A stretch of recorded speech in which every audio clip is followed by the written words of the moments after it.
Bonjour et bienvenue dans notre podcast La Tour Sport, Santé et Mouvement. Nous sommes ravis de vous proposer une série spéciale dédiée à la préparation d'une course événement ou d'une manifestation sportive. Sportifs amateurs ou accomplis, préparez-vous pour une épreuve d'endurance grâce aux conseils des plus grands experts de l'hôpital de la Tour. Notre objectif ? Vous amener jusqu'à la ligne d'arrivée dans les meilleures conditions en prenant du plaisir. Suivez-nous, écoutez-nous.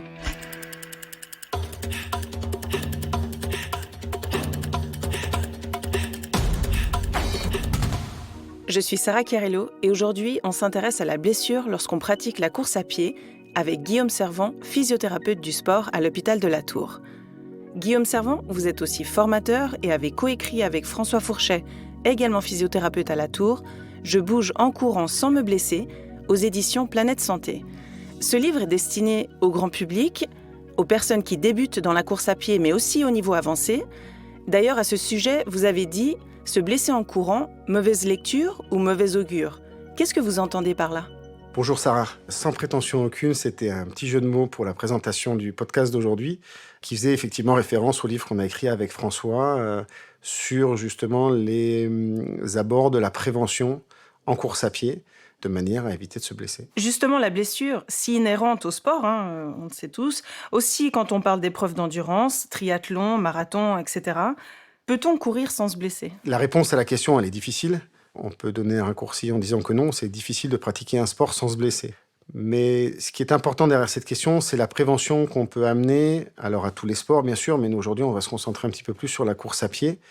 Et la prévention en course à pied, c'est comme un pulse dont chaque pièce va être importante. Et dans les pièces de ce pulse, les principales seront la charge d'entraînement, c'est-à-dire comment je m'entraîne, combien de fois je m'entraîne par semaine, quels sont le contenu de mon entraînement, est-ce que je m'entraîne toujours pareil, est-ce que j'ai des variations dans l'entraînement. Ça, c'est la première chose qui est importante et qui fait partie clairement de la prévention. La force physique est une deuxième pièce du puzzle dont on ne peut pas se passer aujourd'hui. C'est-à-dire, est-ce que mon corps est capable de subir la charge que je lui fais subir avec la charge d'entraînement dont on vient de parler ? C'est-à-dire, est-ce que mes tendons sont assez forts ? Est-ce que mes muscles sont assez forts ? Est-ce que mes os sont assez forts ? Est-ce que mon passif de coureur ou de sportif me permet aujourd'hui de faire la distance que j'estime pouvoir faire, un marathon, un semi-marathon, un ultra-trail ou autre ? Et puis vient aussi une autre pièce qui peut parfois être intéressante à regarder, c'est la technique de course, qui est rarement la cause de la blessure, mais qui peut intervenir dans la prise en charge. Donc voilà, donc c'est cet ensemble-là et quelques autres pièces, bien sûr, qui viennent compléter ce pulse, qui sont à prendre en compte dans la prévention des blessures. Un puzzle en effet assez complexe. Mais si je peux me blesser en courant, est-ce réellement bénéfique de courir ? Alors là, par contre, la question, elle est claire. Tout le monde est unanime là-dessus. Oui, il est clairement bénéfique de courir. Au vu des risques par rapport aux bénéfices de la course à pied, il n'y a pas photo, comme on peut dire. Les bénéfices de la course à pied, ils sont nombreux. On cite souvent tout ce qui est problématique de maladies cardiovasculaires qui vont être améliorées ou repoussées par une activité physique régulière dont peut faire partie la course à pied. Et donc, une pratique régulière de la course à pied va effectivement apporter ces bénéfices cardiovasculaires. La lutte contre l'obésité, la lutte contre la sédentarité, effectivement, il y a énormément de bénéfices à courir. Dans cette série spéciale, on s'intéresse à la course à pied, surtout pour des épreuves d'endurance. Est-ce qu'à long terme, il y a un risque de développer, par exemple, de l'arthrose ? Les connaissances que nous apporte la science ont évolué, nous ont apporté des nouvelles lectures et de nouvelles ouvertures sur la compréhension des conséquences de la course à pied sur les articulations. Ce qui ressort aujourd'hui des différents travaux qu'on peut lire depuis quelques années maintenant, c'est que la course à pied réalisée dans une pratique raisonnée ne développe pas d'arthrose. On n'a pas plus, voire moins, on a moins d'arthrose chez les gens qui pratiquent la course à pied de façon régulière que chez les gens qui ne font pas de sport. Qu'est-ce que vous entendez par pratique raisonnée ? De quelles conditions on parle d'entraînement ? Alors, les bonnes conditions d'entraînement pour éviter des pathologies comme l'arthrose, c'est d'éviter ce qu'on appelle, nous, une surcharge. On a quelques pathologies, on a la plupart des pathologies, pour être clair, qui sont des pathologies dites de surcharge, c'est-à-dire c'est une surcharge d'entraînement qui va provoquer des pathologies, dont éventuellement des problématiques articulaires, si on dépasse ses capacités d'entraînement. Donc, quand on parle de conditions extrêmes, on va tout de suite penser, à juste titre, aux ultras, donc les ultramarathons, les ultra-trails, toutes ces pratiques qui demandent une quantité d'entraînement phénoménale et puis qui, dans l'épreuve, quand on commence à faire plus de 170 km, voire plus de 300 km, commence à faire beaucoup pour l'organisme. Donc, il faut non seulement être prêt, mais c'est vrai que les conséquences à long terme sont peut-être un petit peu moins bien maîtrisées que sur le coureur récréationnel. Mais par contre, une pratique raisonnée, c'est-à-dire qui soit en adéquation avec votre passif de sportif et vos capacités physiques à supporter la charge, ne provoque pas ou peu de blessures et en tout cas pas forcément de l'arthrose. Ce qui est important à comprendre, c'est que dans ces notions de distance qui ont beaucoup évolué grâce notamment à la pratique du trail, la valeur absolue de la distance nous importe peu finalement quand on prend en compte l'entraînement de quelqu'un. C'est pas cette valeur absolue qui est importante, c'est cette valeur absolue par rapport à vous. C'est-à-dire qu'on a des patients qui sont capables de faire plus de 100 km, 150 km par semaine et qui se portent bien.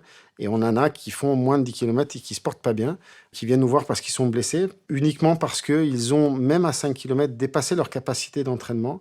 Et puis, on a des gens bien entraînés, qui sont bien entraînés surtout depuis très longtemps. Donc, ils ont un organisme qui a évolué avec leur entraînement, qui sont capables de faire des distances bien plus longues sans se blesser. Et au final, ça, c'est dû à quoi? Enfin, qu'on ait justement des personnes qui soient capables de courir des aussi longues distances et d'autres pas. Je pense que la première source de différence entre différents coureurs, elle est aussi génétique, hein, faut pas se tromper, on n'est pas tous capables de faire la même chose. Par contre, c'est surtout lié à l'entraînement. C'est-à-dire que quelqu'un qui court depuis longtemps, qui a évolué tout au long de sa vie sur une activité régulière de la course à pied, a développé des qualités osseuses, musculaires, tissulaires qui lui permettent de ne pas se blesser ou moins se blesser, en tout cas d'encaisser un plus gros volume d'entraînement. Donc c'est pour ça qu'il y a ces gens qui courent des trails de 170 km sans se blesser, parce que l'évolution de leur organisme fait qu'aujourd'hui, ils sont capables de subir cette charge-là. Et puis, vous avez d'autres gens qui se mettent à la course à pied, qui n'ont jamais fait de sport, par exemple, ou qui ont fait des sports pas portés, par exemple des nageurs ou des gens qui n'ont fait, par exemple, que du vélo.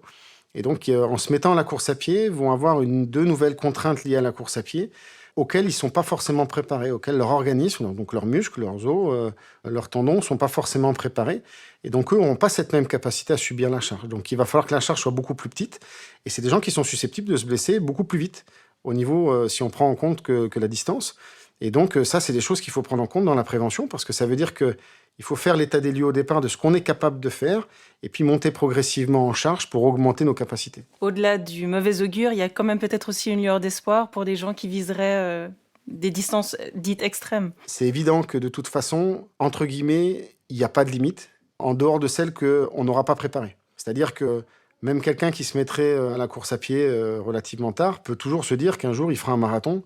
Le tout, c'est dans combien de temps ? Est-ce que s'il veut faire son marathon 1 an ou 6 mois après s'être mis à la course à pied, il y a peu de chances qu'il y arrive parce qu'il va se blesser avant son marathon.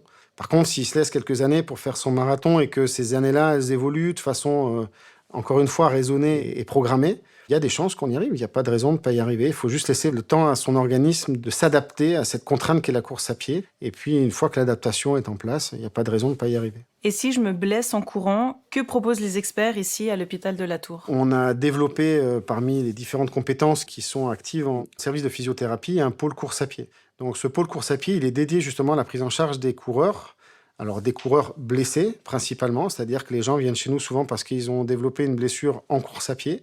On va les prendre en charge jusqu'à la guérison, entre guillemets, mais surtout jusqu'à ce qu'on appelle le retour au sport, et voire même jusqu'au retour à la performance, c'est-à-dire que non seulement ils sont censés partir sans avoir mal, ou en tout cas n'ayant plus la cause de leur venue chez nous, mais en plus on leur a redonné les armes et on les aura accompagnés sur le chemin du retour à la performance, c'est-à-dire qu'ils doivent être capables de courir au moins aussi bien qu'avant, voire avoir plus de capacité à courir qu'avant, puisque avant ils se sont blessés, donc ils n'avaient pas suffisamment les capacités.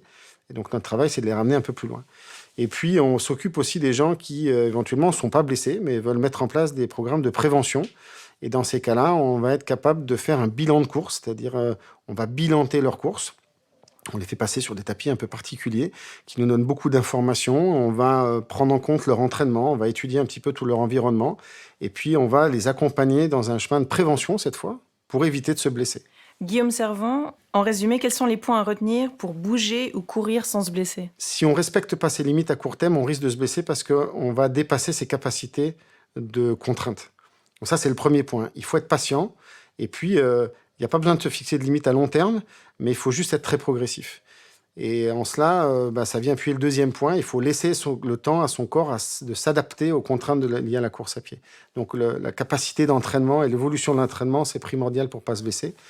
Et le troisième point sur lequel on aime vraiment bien insister, c'est se donner les moyens physiques de courir aussi. C'est-à-dire que avant, les gens qui faisaient de l'athlé souvent étaient en club d'athlé avec ce qu'on appelait de la préparation physique généralisée, donc la PPG. Donc on avait une partie musculation. Aujourd'hui, les gens courent beaucoup sans être dans les clubs, ce qui n'est pas mal en soi, mais il faut aussi être musclé pour courir et donc il faut préparer son corps à ça. Et donc faire de temps en temps des petites séances de renforcement généralisé, c'est toujours intéressant, ça l'était avant et ça reste vrai aujourd'hui. Guillaume Servant, un grand merci pour ces explications. Merci Sarah.